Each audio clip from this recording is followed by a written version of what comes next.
France 24, LCP. Public Sénat présente.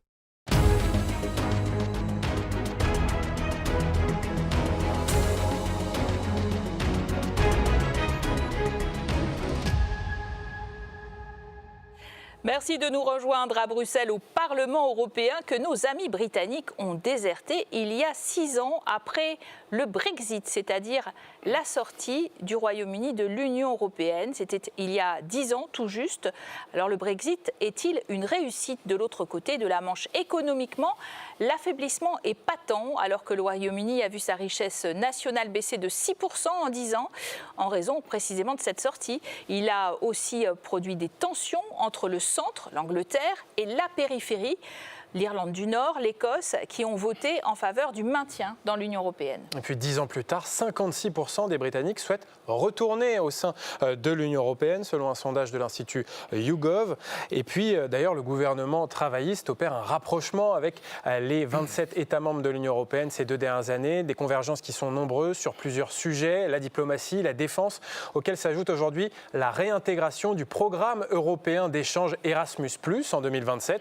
Alors ce rapprochement annonce-t-il un retour des Britanniques dans le marché unique et pourquoi pas à moyen terme dans l'Union européenne? Nous sommes avec, pour en parler, Sandro Gozzi, qui est très européen, puisque italien élu pour la délégation française, membre du groupe Renew, donc au centre du Parlement européen. Vous présidez aussi la délégation à l'Assemblée parlementaire de partenariat entre Royaume-Uni et Union européenne. Et puis, nous sommes aussi aujourd'hui avec George Piperea, eurodéputé roumain, membre du groupe des conservateurs et réformistes européens qui est à la droite de l'hémicycle, groupe dans lequel siègent également les troupes de l'italienne Giorgia Meloni. En Roumanie, vous êtes membre du parti eurosceptique OR, Alliance pour l'unité des Roumains.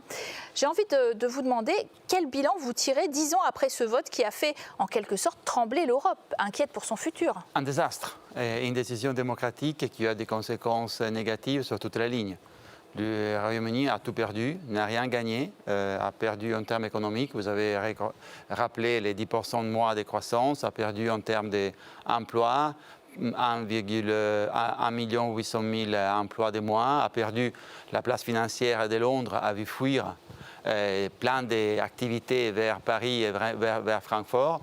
On disait qu'elle aurait gagné de la liberté pour faire du commerce librement dans le monde, mais même en termes de commerce, les soldes négatifs de 27 milliards, ils ont perdu 25% des activités commerciales. Donc, on respecte la décision parce qu'elle a été démocratique, même si basée sur des mensonges, mais s'ils regrettent, ils ont tout à fait raison. Alors, au Royaume-Uni, la question de l'opportunité de ce Brexit a été pendant longtemps un tabou, car on ne revient pas sur un vote populaire, même s'il a été très serré. On le rappelle, 52% en faveur du Brexit. Mais aujourd'hui, après le départ des conservateurs qui avaient dirigé le pays et obtenu ce Brexit, eh bien, les langues des travaillistes se délient. Écoutons le bilan du Brexit par l'actuel secrétaire d'État britannique au commerce.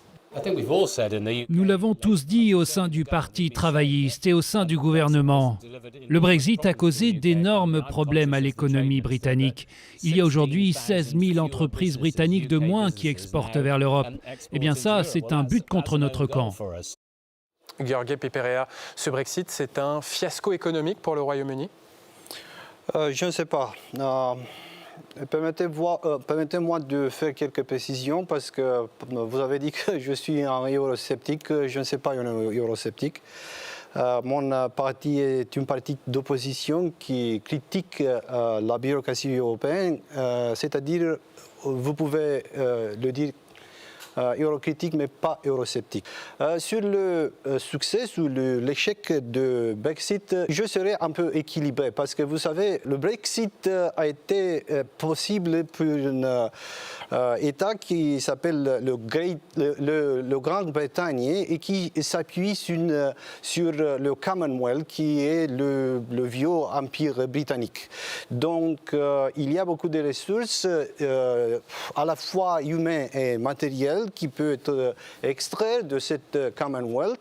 Et il y a aussi une relation privilégiée, plus que privilégiée, avec les États-Unis. Il y a aussi le centre elle est un financier. peu abîmée avec Trump quand même, très abîmée. Maintenant, c'était difficile, mais c'est une tradition d'avoir une relation privilégiée entre la Grande-Bretagne et les États-Unis. Et il y a aussi le centre financier qui s'appelle le City de Londres. Et donc, peut-être que du point de vue financier, géopolitique, militaire, etc., le Brexit a été un succès, mais du point de vue économique, il apparaît qu'il y a un échec parce que vous avez déjà dit il y a une perte économique, de richesse économique de 10% du point de vue de produit interne brut. D'ailleurs, aucun pays européen n'a suivi ce Royaume-Uni sur la voie de l'exit. C'est ce qu'on craignait d'ailleurs à l'origine, rappelez-vous. Les partis eurosceptiques ont d'ailleurs complètement tourné le dos à l'idée d'une sortie. D'ailleurs, ils ne veulent pas sortir, mais ils veulent peut-être détricoter l'Europe de l'intérieur et ils représentent quand même un quart du Parlement européen. Tout à fait. Moi, je me souviens très bien. C'était le 23 juin 2016. Moi, j'étais au gouvernement en Italie et j'étais là à Luxembourg à la veille du Conseil. On a à attendre les résultats du Brexit et quand les résultats du Brexit sont sortis, Giorgia Meloni, SR, Matteo Salvini, Patriote, Beppe Grillo, à l'époque allié de Nigel Farage, Marion Maréchal, tous ils célébraient les champagnes ou les prosecco dans le cas de Meloni, jamais la champagne Meloni. Et ils célébraient le fait que l'Italie aurait dû suivre l'exemple britannique, que la France aurait dû suivre l'exemple britannique. Et à cause du désastre du Brexit, ils sont fait beaucoup plus discrets. Le problème, c'est que, oui, ils essayent maintenant de l'intérieur de bloquer l'Union européenne. Parce que, par exemple, défendre les vétos, de ne pas vouloir réformer les budgets, ne pas vouloir améliorer, simplifier la gouvernance, et les groupes SR, Patriotes, souverainistes sont contre toute réforme de l'Union européenne. C'est quelque chose qui bloque l'Union de l'intérieur. C'est pour cela qu'on doit les battre de l'intérieur. Mais que tous les souverainistes aient compris qu'ils s'est trompé sur l'exit, c'est une bonne nouvelle. Gheorghe Peperea, finalement, votre famille politique, elle a changé d'avis sur la question de sortir de l'Union européenne avec cet exemple du Brexit. L'enjeu, c'est maintenant de la modifier de l'intérieur, la détricoter de l'intérieur ? Bon, peut-être dans le passé de cette groupe politique, peut-être qu'il y a eu une mouvement qui peut être semblable avec cette idée d'exit, mais quand il s'agit du parti que je fais partie, il n'y a plus, il n'y a pas aucune intention de faire une exit de l'Union européenne de la part de la Royaume. Mais le Brexit a été une leçon et aussi un avertissement à la fois. Leçon. Il y a beaucoup de discussions maintenant avec l'Islande, avec la Norvège, même avec la Suisse et même avec le Canada pour l'accession à l'Union européenne de ces 4 pays. Est-ce que le Brexit est une bonne idée pour ces 4 pays pour accéder à l'Union européenne? Je ne sais pas. Et il y a aussi un avertissement pour les Suisse, la Norvège et le Canada sont hors jeu, de toute façon. Ils ne veulent pas et d'autres ne sont pas européens. Non, il y a en Norvège, il y a un courant qui est très important pour l'idée de l'accession de Norvège à l'Union européenne. Mais l'avertissement est plus puissant parce que on a vu et on a entendu parler.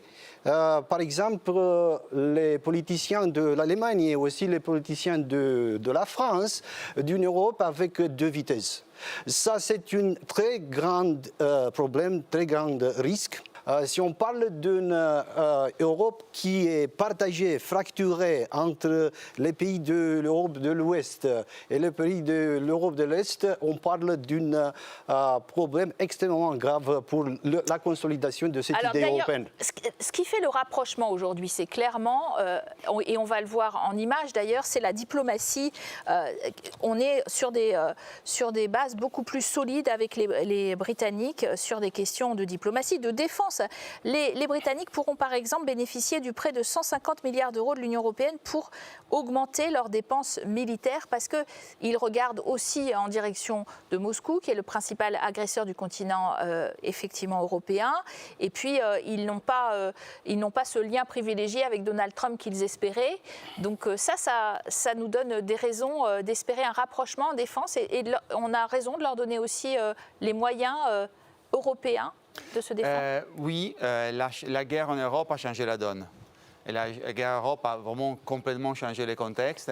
Il est clair que nous devons maintenant aider l'Ukraine, soutenir l'Ukraine. On le fait ensemble, l'Union européenne et le Royaume-Uni, avec le Canada, avec d'autres. Mais je dirais que Bruxelles et Londres sont en première ligne dans le soutien à l'Ukraine. Et nous devons aussi penser à l'après-guerre. Et donc à organiser une nouvelle idée de coexistence pacifique en Europe, une nouvelle architecture de sécurité. Et nous pouvons faire cela uniquement avec les Britanniques. Les Britanniques restent une puissance militaire importante, ils ont l'arme nucléaire, ils sont membres permanents du Conseil de sécurité. Et je crois que les groupes des pays de l'Union européenne qui veulent avancer plus rapidement, ils ont raison de travailler de façon étroite avec le Royaume-Uni, avec le Canada, pour une nouvelle idée de sécurité et de coopération en Europe. Georges Peperea, il faut renforcer cette alliance militaire entre l'Union européenne et les Britanniques, alors que Donald Trump est en train de lâcher l'Europe du point de vue de la sécurité, et puis que la menace russe de Vladimir Poutine continue. Oui, ça c'est un vrai problème et c'est un problème qui n'est pas géopolitique mais personnel. Il s'agit ici d'une querelle entre M. Trump d'une partie et des bureaucrates européens de l'autre partie. Starmer, Merz, Macron, Ursula von der Leyen. On a parlé d'une guerre en Europe. Il n'y a pas de la guerre en Europe. On s'était invité dans cette guerre. Ce qui est important, bien sûr, c'est sur le de sol se européen. munir. Je vous arrête quand même. L'Europe géographique va jusqu'en Ukraine. Donc il y a la guerre sur le sol européen. L'Union européenne n'est pas à la guerre et j'espère ne le sera pas. Il y a la guerre aux portes de l'Union européenne. Ce qui est important quand même, c'est de se munir dans un délai d'urgence d'une capacité militaire de défense contre la potentielle agression de la Russie contre l'Union européenne. Mais maintenant, il n'y a pas de la guerre de la Russie contre l'Union européenne ou contre un membre de l'Union européenne. Et donc il y a une menace, il y a une menace russe. Oui, bien sûr, je suis d'accord. Mais il n'y a pas de la guerre. Il y a même des ingérences dans votre pays. Je répète, il n'y a pas de la guerre et je l'espère de ne voir pas. Mais ce qui est important, c'est qu'il y a une menace. Il y a une menace et on Anglais doit se munir d'une capacité de défense européenne. Alors, rapprochement post-Brexit, on le disait, dans beaucoup de domaines, et en particulier, très symboliquement, pour le programme d'échange Erasmus. C'est vrai que les conservateurs britanniques avaient essayé de remplacer ce très ancien et très installé programme d'échange universitaire par un Turing qui n'a pas bien donné satisfaction. Vous croyez que l'intérêt de ce programme Erasmus, c'est qu'il pose un premier jalon et qu'ils iront plus loin après C'est très important. C'est un acte de justice, parce que je ne vois pas pourquoi la jeunesse britannique et européenne doit payer une erreur qui a été faite de façon démocratique, mais quand même une erreur il y a 10 ans. Donc c'était important. Les Britanniques ont rejoint aussi les programmes Horizon. De recherche. De recherche, le programme européen de recherche. Et ils s'interrogent sur comment se rapprocher du marché unique. Le problème, c'est que Starmer, au début de son mandat, a mis des lignes rouges selon lesquelles il dit oui, je veux renforcer les liens avec l'Europe, mais pas retourner dans le marché unique, pas de liberté de mouvement, pas d'union douanière. Selon moi, les Britanniques seront obligés de revoir ces lignes rouges et selon moi, lors des prochaines élections générales, la question de l'adhésion à nouveau des Britanniques à l'Union européenne sera au centre du débat et de la campagne législative britannique en 2029, je crois. Avec notamment un sondage au Royaume-Uni, Georges Peperea, 56% des Britanniques sont favorables à un retour dans l'Union européenne. Quand on voit tous ces rapprochements, que ce soit Erasmus, la défense, la diplomatie, est-ce que vous pensez qu'après ce divorce, un remariage est possible ? C'est la photographie du moment. Moi, j'espère dans une réunification de la Grande-Bretagne avec l'Union européenne. je serais plus content que la Grande-Bretagne sera encore une fois un membre de l'Union européenne que des autres pays qui sont très pressés, qui font des pressions contre nous pour l'accession. Et je parle bien sûr de l'Ukraine. Et ce qui est très important maintenant, c'est que... Vous ne voulez pas de l'Ukraine dans l'Union européenne? Pas très vite, pas assez vite. Pas trop rapidement. L'Ukraine doit être préparée pour être membre de l'Union européenne. Pour le moment, l'Ukraine n'est pas préparée de l'être parce qu'il y a de la corruption, il y a des problèmes avec les frontières, etc. Mais ce qui est important maintenant, pour le moment, c'est la photographie du moment. Et la photographie du moment dit que M. Starmer est en train d'être démissionné. Le Premier ministre britannique est fragilisé politiquement. Parce que Starmer maintenant est dans une situation très faible de point de vue politique. Donc on ne peut pas parler des programmes, des plans de M. Starmer, mais des plans avec la Grande-Bretagne. Ce sont les travaillistes, c'est en effet de Keir Starmer qui ont voulu rapprocher ces deux rives finalement de la Manche. Quand on voit la percée des partis nationalistes aux dernières élections locales au Royaume-Uni, notamment les victoires du Reform Party du Brexiteur Nigel Farage, ainsi que la chute dans les sondages et dans les urnes du Parti travailliste. Est-ce qu'un nouveau mariage européen-britannique est vraiment pour tout de suite? Moi, je crois que la classe politique britannique a fait une grande erreur après le Brexit. N'est pas présenter l'addition au Monsieur Désastre, Mr. Disaster. C'est Nigel Farage. Nigel Farage, avec Boris Johnson, a gagné les référendums sur le Brexit sur des mensonges. Ils ont promis 350 millions de plus de livres par semaine pour la santé britannique. Où sont ces millions? Ils ont promis moins d'immigration illégale. Les Britanniques ont beaucoup plus d'immigration illégale aujourd'hui. Ils ont promis plus d'emplois. Ils ont perdu d'emplois. Ils ont promis plus de croissance. Ils ont moins de croissance. Mais qui a présenté l'addition à Nigel Farage? Qui a pointé du doigt Nigel Farage? Tu as menti hier. Tu n'es pas crédible et tu ne peux pas devenir Premier ministre parce qu'on ne peut pas avoir, en tant que Premier ministre britannique, un menteur. Ils ne l'ont pas fait. Et c'est pour cela aussi que Farage augmente. Après, il est clair, il faut adresser les causes du nationalisme, mais il faut aussi dire bal masque devant les nationalistes, ce qu'ils n'ont pas fait avec Nigel Farage. Ils doivent le faire, parce que s'ils ne le font pas, sans doute, ils risquent beaucoup lors des prochaines élections. Et il est clair qu'avec Nigel Farage, il n'y a aucun dialogue possible. C'est lui le premier à le dire, qu'il ne veut pas il ne veut aucune relation étroite avec l'Union européenne. Donc il y a une opération vérité à faire sur le Brexit. Absolument. C'est qu'on n'a jamais fait. Et c'est une erreur, une deuxième erreur historique après Brexit. Merci à tous les deux d'avoir participé à ce débat. Merci à vous de l'avoir suivi. Restez bien sûr sur nos antennes. L'actualité continue.